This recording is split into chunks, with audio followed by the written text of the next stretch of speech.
The Oakland Raiders going into this season were a team that everybody loved.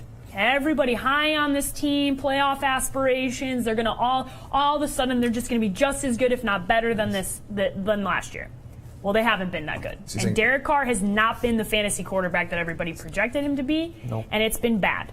But they're playing the Miami Dolphins, who have been one of the most inconsistent teams in the NFL. They won 4 in a row. They lost a couple. They're just all over the place. You can't figure that team out. They traded away their best offensive asset in Jay Ajayi, and now Jay Cutler's starting this week. So I don't even know where to begin with this. This is the all-hype bowl.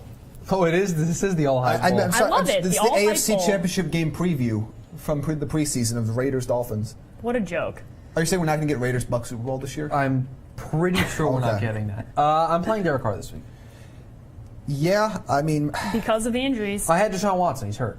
So I had to go with... Oh, is he? I haven't heard. I had to go with Derek Carr. Okay, the Miami secondary currently allows the highest completion percentage in the league, 71%. Is that good, guys? That not means for Miami. Not for Miami's defense. They've conceded 9 touchdowns and 2 interceptions. Carr is traveling east. He struggled last week. We predicted that, but it's not that early game. It's a night game now. It's a night game.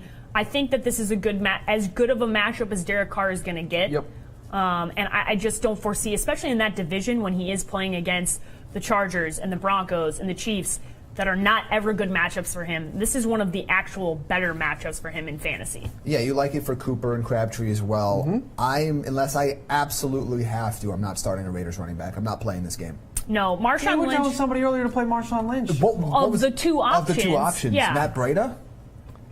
Here's the thing, Marshawn Lynch was a fun experiment. It was fun. It was fun and cute to think that Marshawn Lynch was going to come back, he was going to play for his hometown, and he was going to be great. But here's a newsflash. Running backs over 30 years old are not good. And running backs over 30 years old who take a year off of football are really, really not good. And he wasn't that great in his final year in Seattle. People forgot that. No, he wasn't great. He wasn't utilized the same way. Everybody wants him to be the old beast mode that he was.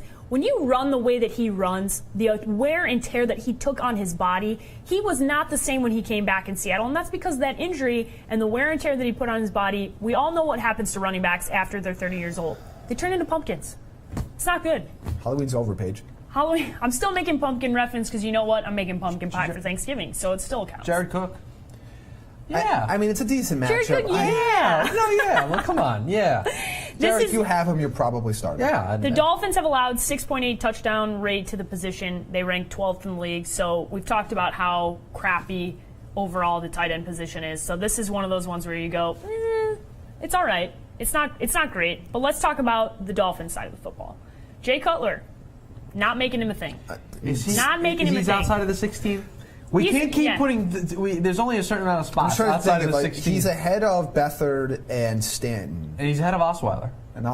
So that puts him in like 22. I think he's between the 16 to 20 range. I think he's more like 19 to 20. Him and Flacco are going to get along. What CBS crew is he going to be on next year?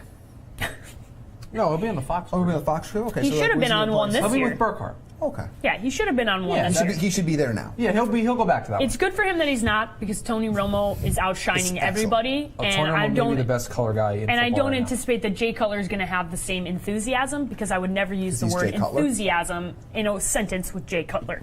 But let's talk about this position here, because now Jay Ajayi is not involved in the offense at all. We've talked about earlier what Devontae Parker does with Jay Cutler. He is the favorite, and it's not close.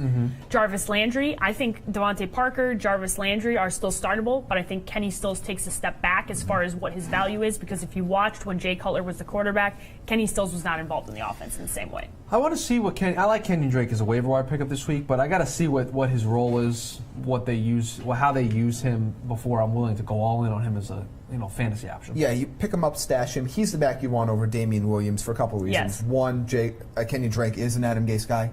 Gase drafted him. He's shown big play potential in college. When Ajayi's been out, Drake has been taking first-team reps in practice before the trade. I don't know what you're going to get, but having a starting running back in the NFL is valuable. Yep. So you take a high upside play, but I'm not starting any Miami running back this week. Wait and see. All right, let's get into this last matchup.